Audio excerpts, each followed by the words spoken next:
Japan और दक्षिण Korea के सफल विदेश दौरे से वापस लौटे मुख्यमंत्री श्री साय। एयरपोर्ट पर हुआ भव्य स्वागत। सीएम साय ने जताया आभार। जापान और दक्षिण कोरिया के विदेश दौरे के बाद रायपुर पहुंचकर सीएम साय ने की मीडिया से चर्चा। सीएम साय ने कहा, छत्तीसगढ़ में विदेशी निवेश और विकास के रास्ते खुलेंगे। सीएम साय की पहल पर ग्रामीण महिलाओं के सशक्तिकरण की दिशा में नई पहल। दीदी के गोठ रेडियो कार्यक्रम का होगा शुभारंभ। खबरें विस्तार से। अपने 8 दिन के जापान और दक्षिण कोरिया के विदेश दौरे के बाद आज मुख्यमंत्री श्री विष्णुदेव साय वापस रायपुर लौटे हैं। श्री साय के वापस लौटने पर आज एयरपोर्ट पर उनका भव्य स्वागत किया गया। छत्तीसगढ़ के पारंपरिक कर्मा और पंथी नृत्यों से पूरा एयरपोर्ट परिसर लगभग 1 घंटे तक सरोबार रहा। लोगों की बड़ी संख्या में मौजूदगी ने मुख्यमंत्री श्री साय की लोकप्रियता और उनके विदेश दौरे की सफलता को स्वयं ही बयां कर दिया। मुख्यमंत्री का पुष्प गुच्छों से लेकर गजमाला तक से स्वागत किया गया। इस दौरान लोगों ने पुष्प वर्षा से भी श्री साय का स्वागत किया। बाद में मुख्यमंत्री ने उपस्थित जन समुदाय को संबोधित किया और इस भव्य स्वागत के लिए सभी का आभार जताया।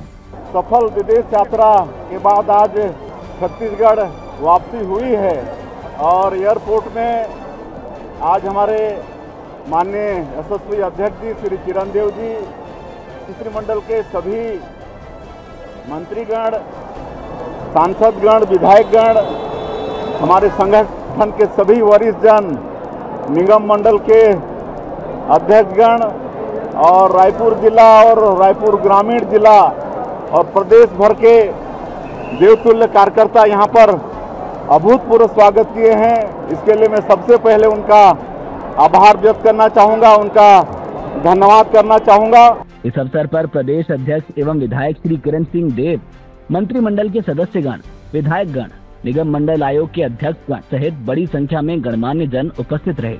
8 दिन के जापान और दक्षिण कोरिया के विदेश दौरे के बाद आज मुख्यमंत्री श्री विष्णुदेव साय राजधानी रायपुर लौटे। सीएम साय ने स्वामी विवेकानंद एयरपोर्ट पर मीडिया से चर्चा करते हुए कहा कि जापान और दक्षिण कोरिया दोनों ही देशों में बड़ा भारतीय समुदाय बसा हुआ है और हमारे छत्तीसगढ़ के लोग भी वहां पर व्यापारिक कार्यों में लगे हुए हैं। उनसे मिलकर मुझे बहुत अच्छा महसूस हुआ और ये लगा ही नहीं कि हम परदेश में हैं। इस दौरे से छत्तीसगढ़ में विदेशी निवेश और विकास के रास्ते खुलेंगे। श्री साय ने कहा कि उनकी जापान और दक्षिण कोरिया की यात्रा सफल रही है। इस यात्रा से छत्तीसगढ़ में विदेशी निवेश और औद्योगिक विकास के रास्ते खुलेंगे। इन्वेस्टर कनेक्ट का आयोजन हुआ था, जिसमें एशिया महाद्वीप के बहुत से बड़े बड़े उद्योगपतियों से मुलाकात करने का अवसर मिला और उनको भी छत्तीसगढ़ को जानने का अवसर मिला है और 6 MOU हुए हैं विभिन्न क्षेत्रों में।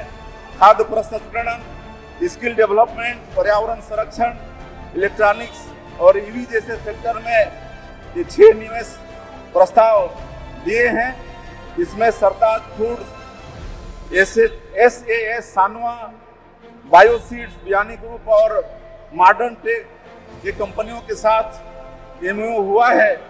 आने वाले समय में ये इन्वेस्ट करेंगे हमारे छत्तीसगढ़ में। मुख्यमंत्री ने कहा कि छत्तीसगढ़ के विकास के लिए जापान और दक्षिण कोरिया की यात्रा से हमने ये साबित किया है कि हम केवल देश भर के बड़े निवेश केंद्रों तक ही सीमित नहीं रहेंगे। हम पूरी दुनिया में जाएंगे और छत्तीसगढ़ के उत्पादों के लिए जगह बनाएंगे, साथ ही छत्तीसगढ़ में निवेश को लेकर आएंगे। मुख्यमंत्री श्री विष्णुदेव साय ने कहा कि सुशासन का वास्तविक अर्थ तभी पूर्ण होगा जब हमारी ग्रामीण महिलाएं सामाजिक, आर्थिक और पारिवारिक रूप से सशक्त बने। इसी दूरदर्शी सोच के साथ छत्तीसगढ़ सरकार ने महिलाओं को आत्मनिर्भरता और स्वावलंबन की दिशा में प्रेरित करने के लिए एक नई ऐतिहासिक पहल की है। राज्य ग्रामीण आजीविका मिशन बिहान के अंतर्गत तैयार विशेष रेडियो कार्यक्रम दीदी के गोठ का शुभारंभ 31 अगस्त 2025 को दोपहर 12:15 पर किया जाएगा। ये कार्यक्रम आकाशवाणी रायपुर केंद्र सहित प्रदेश के सभी आकाशवाणी केंद्रों से एक साथ प्रसारित होगा। साथ ही इसकी लाइव स्ट्रीमिंग ऑनलाइन प्लेटफॉर्म पर भी उपलब्ध रहेगी। दीदी के गोद केवल एक रेडियो कार्यक्रम नहीं है, बल्कि ये मुख्यमंत्री श्री विष्णुदेव साय जी की सुशासन की सरकार की दूरदर्शी सोच का प्रतिबिंब है। इसका उद्देश्य महिलाओं की आवाज को पूरे समाज तक पहुंचाना, उनके संघर्ष और उपलब्धियों को सामने लाना तथा उन्हें शासन की योजनाओं से जोड़कर सकारात्मक परिवर्तन की राह दिखाना है। सीएम अपडेट्स में आज के लिए इतना ही। कल फिर मिलेंगे नई अपडेट्स के साथ। जय हिंद, जय छत्तीसगढ़।